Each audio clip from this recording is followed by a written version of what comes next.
भोली बसरी वायलन। पुराने शहर के बीचों बीच एक कदीम दुकान थी जिसका मालिक एक बूढ़ा आदमी इलियास था। इसकी दुकान नवादरात से भरी हुई थी, पुराने चाबियां, धुंधले सफ़हात वाली किताबें और ऐसी चीजें जो भोली बसरी कहानियां सुनाती थी। मगर उन सब में सबसे खास चीज एक शीशे के संदूक में बंद वायलन था। कोई भी इसे छूता नहीं था। ये वायलन इलियास के बेटे विक्टर का था, जो 10 साल पहले अचानक लापता हो गया था। दिल शिकस्ता इलियास ने वायलन को यूं ही रखा था जैसे इसे हिलाने से बेटे की याद भी कहीं खो ना जाए। एक बरसाती शाम एक लड़की लिलय दुकान में दाखिल हुई। वो दुबली पुतली थी, इसकी सब्ज आंखें चमक रही थीं और उसके गिले में एक पुराना मफलर लिपटा हुआ था। वो दुकान में चलती रही, किताबों और पुरानी चीजों को छूती रही, यहाँ तक कि वो वायलन के पास रुक गई। क्या ये अब भी बजता है? इसने धीमे लहजे में पूछा। इलियास ने एक लम्हे के लिए खामोशी इख्तियार की, फिर धीरे से कहा, ये सालों से नहीं बजाया गया। लिलय मुस्कुराई।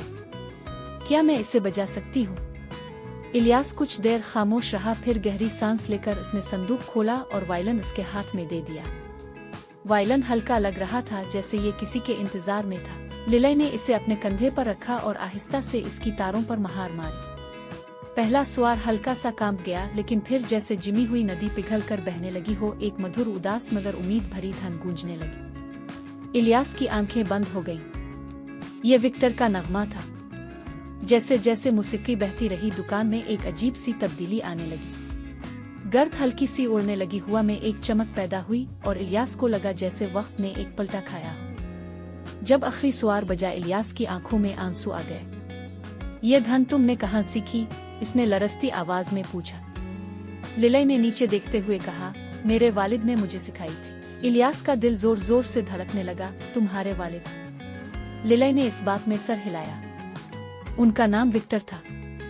इलियास का दिल दहल गया। विक्टर, मेरा बेटा। लिलय ने अपने कोट की जेब से एक पुराना मोड़ा तड़ा खत निकाला।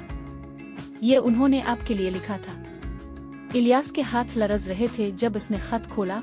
अब्बा, अगर आप ये पढ़ रहे हैं तो माफ कीजिएगा कि मैं चला गया।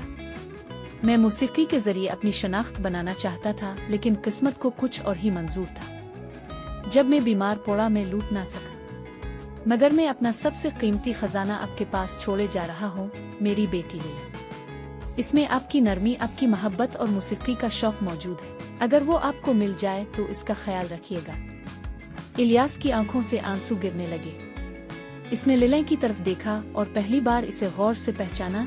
इसके नकुश, वायलन को पकड़ने का अंदाज, सब कुछ विक्टर जैसा था। बगैर कुछ कहे इसने लिलय को अपने सीने से लगा लिया। इसकी धन दुकान में गूंजती रही मौसीकी, मोहब्बत और एक बिखरी हुई फैमिली के दोबारा जाने की खुशबू बखेरती रही।